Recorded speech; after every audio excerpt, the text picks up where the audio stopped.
Europe 1, 11h, 13h, Pascal Praud et vous. Et de 11h à 13h, vous composez le 01 80 20 39 21 pour réagir avec Pascal Praud sur Europe 1. Et je salue Géraldine, Bonjour comme je Pascal. salue Loïc Signor qui est porte-parole de Renaissance. Vous allez devoir sortir les rames. Bonjour Pascal Cher ami Loïc Signor, qui a longtemps été journaliste. Avec vous.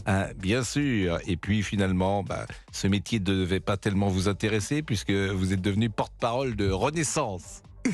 Certains disent que vous l'étiez déjà sur l'antenne de CNews, porte-parole de Renaissance. Certains disent que certains journalistes font de la politique aussi. Donc, en tout cas, vous allez sortir les rames parce que moi j'avais envie. Non, vous l'avez très bien défendu ce matin, le président de la République. Plutôt envie, effectivement, ce que je trouvais, alors peut-être que tout le monde n'est pas au courant, Emmanuel Macron a célébré hier soir la fête juive Hanouka à l'Élysée en présence du grand rabbin de France, Haïm Korsia. Et c'est vrai que c'est du jamais vu. Et dans une vidéo, on voit le grand rabbin dans la salle des fêtes de l'Élysée allumer la première bougie de Hanouka pour marquer le début de la fête juive. L'opposition de gauche comme de droite crie au scandale, mais pas que, puisque les institutions juives, également, on va écouter dans une seconde Jonathan Arfi, qui est président du CRIF, qui regrette cela. Et moi, simplement, ce que j'avais dit, c'est qu'Emmanuel Macron, hier, disait aux Français de confession juive, nous sommes avec vous, et plus encore, nous sommes ensemble, et ça me paraissait l'essentiel. C'était un message important. Maintenant, des Français de confession juive disent aussi que ça peut être contre-productif, et que les juifs français peuvent être mis d'autant plus en difficulté après cette séance hier à l'Élysée. Donc on va en parler ensemble, mais on écoute tout d'abord Jonathan Arfi, je rappelle qu'il est président du CRIF. L'invitation ne portait pas sur cette fête religieuse et à l'occasion de ce prix, il y a eu cet allumage de bougies. Je pense que c'est une erreur et elle n'aurait pas dû se produire. C'est pas la place au sein de l'Élysée d'allumer une bougie de Hanouka parce que l'ADN républicain, c'est de se tenir loin de tout ce qui est religieux. Tout ce qui affaiblit la laïcité, affaiblit les Juifs de France. J'ai été, pour être honnête, surpris parce que c'est pas le lieu où on s'attend à ce que cela se passe. Alors, je vais vous faire écouter comment les choses se sont passées. Le grand rabbin de France, c'est Haïm Korsia. Manifestement, c'était pas prévu. Et vous allez entendre, tendez l'oreille en même temps, c'est qu'il demande à Emmanuel Macron s'il peut allumer la bougie. C'est pas Emmanuel Macron qui a allumé la bougie, c'est le grand rabbin de France, il faut le dire quand même. Et sans doute, Emmanuel Macron est-il surpris, d'autant que le grand rabbin de France dit c'est un hommage aux victimes du 7 octobre, et le président de la République, comme on est en direct, si j'ose dire, il n'ose pas dire n'allumez peut-être pas une bougie. Voilà comment les choses se sont passées, et écoutez cette séquence. Vous permettez, par exemple, qu'on chante un petit chant ou un grand pas? Non, je ne veux pas. Allez, je peux. Moi, chanter Mao Tzu, tout le monde connaît. Il y a 15 strophes. On va faire juste la première. Voilà, comme ça. Mao Tzu,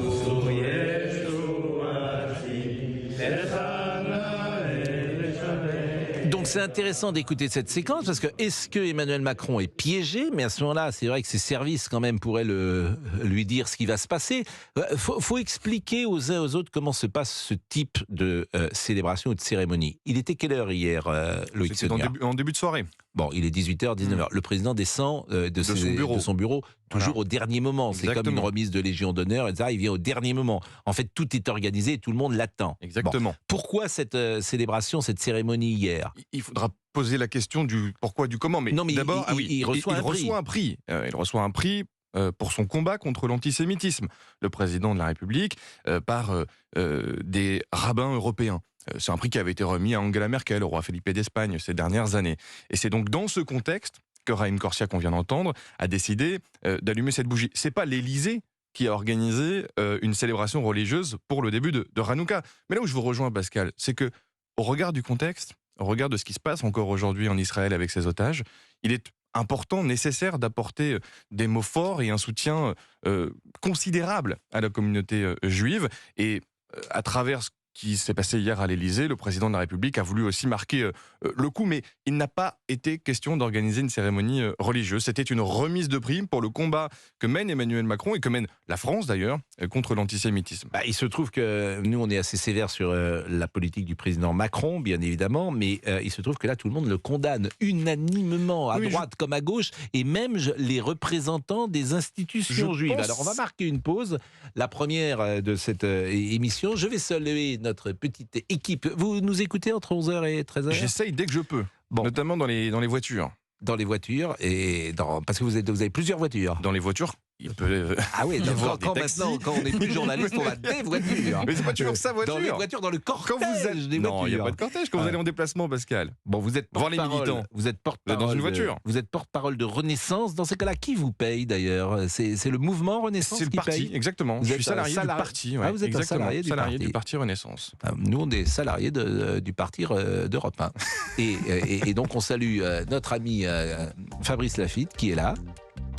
Bonjour Pascal, je vais pas appuyer sur mon bouton. Bonjour à tous. Oui, non, bah c'est-à-dire voilà, qu'il est ça réalisateur. commence bien. Oui, il est réalisateur, heureusement qu'il fait pas son il métier, frappe pas hein. le bon bouton. Faut c'est dire vous qu'on m'a jamais donné la notice de la console, hein, je la C'est-à-dire- découvre. C'est-à-dire que le vendredi, vous laissez tomber parce qu'il est en week-end, et le lundi, il est encore c'est en le week-end. démarrage Donc il y de a la 3 jours ouvrés, où il est mardi, mercredi, jeudi, où il est avec nous. Et encore. Bon, on le salue parce qu'on l'aime et il est merveilleux en fait. C'est ça la vérité. Merci beaucoup. C'est que Monsieur Lafitte est merveilleux. Vous allez me faire rougir. Exactement. Et en revanche, l'autre qui est merveilleux aussi, c'est Monsieur Guénec. Bonjour à tous. Bonjour. Ça va, qui vous allez prépare- bien Qui prépare son week-end. Évidemment, c'est même le seul événement qui me donne envie de rester. Vous voyez ce que je veux dire? Non. Cette phrase, cette phrase où il n'y a pas tous les verbes, où il n'y a pas de sujet, mais il y a un problème de grammaire dans cette phrase qui me permet de ne pas exactement la C'est bon, comprendre. je me suis rendu compte Bon, aussi. Ouais. voilà. Il y Et a pas de Florian sens. Carassou-Maillan, qui sera très bon jusqu'à midi moins le quart, jusqu'à 1h moins le quart, avant que, évidemment, Louise arrive. Bonjour, monsieur Florian. Bonjour, vous allez bien? Vous allez bien? Très bien. Vous avez mis votre chemise de Charles Ingalls aujourd'hui. Vous allez ramasser du bois. Oui, Bon. c'est ça. On marque une pause, à tout de suite. Europe 1, Pascal Pro. De 11h à 13h sur Europe 1 et Pascal, vous êtes avec votre invité Loïc Signor, porte-parole de Renaissance. Je rappelle quand même que le CRIF, parce que tout le monde ne sait pas ce qu'est que le CRIF exactement, c'est un organe de représentation des institutions juives de France. Et en fait, c'est une fédération de 67 associations juives françaises. Et c'est l'organe représentatif de toutes ces associations qui représentent tout ensemble la communauté juive organisée dans sa diversité et sa pluralité. C'est pour ça que c'est intéressant. Et là, effectivement, le CRIF, par la voix de Gilles Taillet, par la voix de Jonathan Arfi, a dit que c'était sans doute une erreur. Le président de la République va s'exprimer, je crois, à 13h. Il sera sur France 2 avec Julien Bugier. Est-ce que vous pensez qu'il doit dire les choses telles qu'elles sont? Toujours. Oui, mais Toujours être non, transparent. parce que personne ne dit qu'il a fait une erreur en politique. Le président, il va pas dire j'ai fait une erreur. Non, mais expliquer, ça ne veut pas dire reconnaître une erreur pour faire plaisir à ses oppositions politiques. Je pense qu'on est dans une grande confusion. Et votre échange avec l'auditeur précédent l'a montré. Ne serait-ce que sur le principe de laïcité. La laïcité, c'est pas la négation du fait religieux.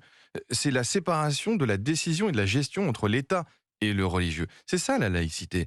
La volonté de croire ou ne pas croire, comme le rappelle la Première ministre, ça c'est pour tout à chacun, mais la laïcité 1905, dont on fêtera l'anniversaire d'ailleurs le 9 décembre, c'est pour l'État, pour séparer l'Église de l'État. Hier, encore une fois, l'Élysée, je pense que le président de la République le rappellera tout à l'heure chez vos confrères de France 2, l'État et l'Élysée n'a pas organisé cette cérémonie. Non, mais il l'a le- laissé. C'est le grand rabbin. En fait, il l'a laissé. Ah, il a C'est ça, laissé. quoi. Il aurait dû dire, est-ce qu'il aurait pu faire autrement? Et non, je ne pense pas qu'il aurait pu dire dans le contexte qui est le nôtre et dans le contexte qui était celui de la remise de prix hier pour lutter contre l'antisémitisme, il n'aurait pas pu intervenir. Il a laissé Non, mais évidemment le grand Corsia, rabbin. peut-être a-t il fait une erreur en Alors, piégeant le Ça, c'est président de la autre République? chose. Ben, je vous Si pose la certains question. estiment que Raïm Corsia a fait une Non, erreur, mais ce c'est n'est à pas vous mon que cas. je- Ce n'est pas mon cas. Non, vous trouvez Je que- n'estime pas qu'il a donc fait une personne n'a fait erreur. une erreur. Je pense qu'aujourd'hui, il faut adresser le soutien le plus inconditionnel à la communauté juive au regard de ce qui se passe en Israël et au regard de ce qui s'est passé il y a 2 mois là-bas. Et vos échanges le prouvent. On est dans une unité très fragile en France, partout dans le monde. Et cette unité, pour l'instant, elle tient difficilement. Elle est fragilisée jour après jour. Et c'est au président de la République, à l'État, Bon, d'y faire il aurait face. dû, je disais ce matin, effectivement, quand on fait une première erreur, parfois on en fait une deuxième. C'est un grand classique de la vie. C'est-à-dire que comme il n'est pas allé à cette manifestation contre l'antisémitisme, ça lui était facile, non pas de manifester du début de la manifestation jusqu'à la fin, mais il pouvait très bien accueillir les manifestants au Sénat.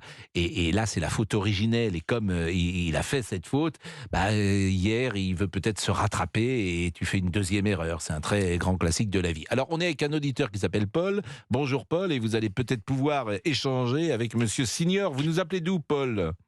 Oui, bonjour Monsieur Pro, je vous appelle de la région des Hauts-de-France. Des Hauts-de-France. Vous faites quoi dans la vie, Paul? Je suis étudiant en dernière année d'histoire. Ah, donc ça c'est un sujet évidemment qui vous intéresse, la place de la culture, de la laïcité, peut-être de la religion et de l'État. Loïc Signor, porte-parole de Renaissance, vous écoute, vous avez peut-être une question à lui poser ou une analyse à produire ?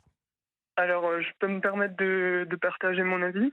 Donc, je trouve que c'est plutôt important de ce qui s'est passé hier.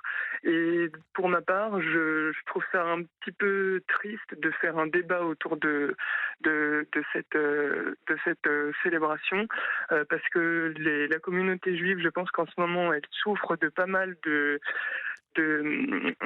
stigmates et de violence, avec notamment les tags qu'on a pu voir, les croix gammées, les étoiles de David bleues taguées à Paris il y a quelques mois. Et je pense que c'est faire preuve d'un peu de soutien et de fraternité que d'avoir célébré la fête hier à l'Élysée.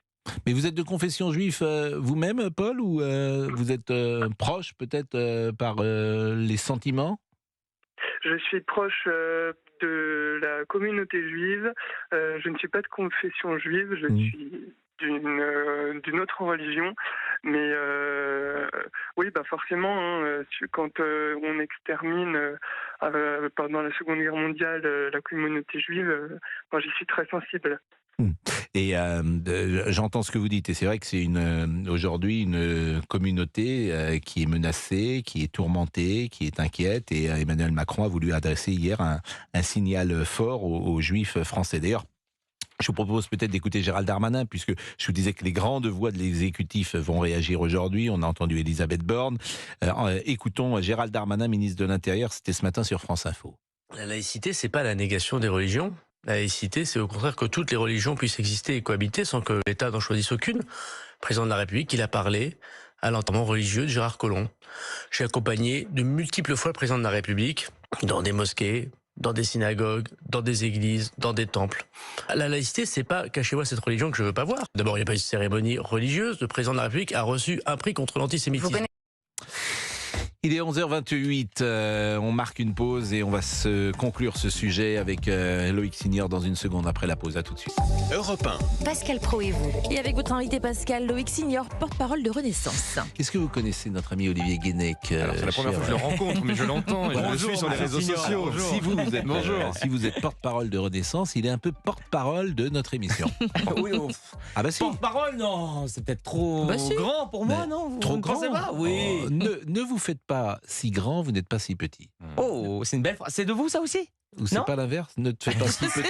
Je crois que c'est l'inverse. C'est ne te fais pas si petit. C'est une belle phrase. Ne te fais pas si petit, tu n'es pas si grand. D'accord. Tu vois ce que je veux dire? C'est une phrase très Alors, vous me profonde, ça. tutoyez maintenant. Ah bah on y va. Je On se connaît. C'est Attendez, vendredi. mais on n'est pas amis, hein. On se tutoie pas, monsieur. Non, hein. non. Mais attendez, Et ça puis va en pas. plus, c'est vrai qu'on se voit peu parce que vous arrivez en retard et vous partez en avance. Donc on n'a pas l'occasion de travailler ensemble. Ce matin, je suis arrivé, hein. Vous avez vu, à l'heure, hein. Il Non, était il faut le 8h32, vous étiez le dernier.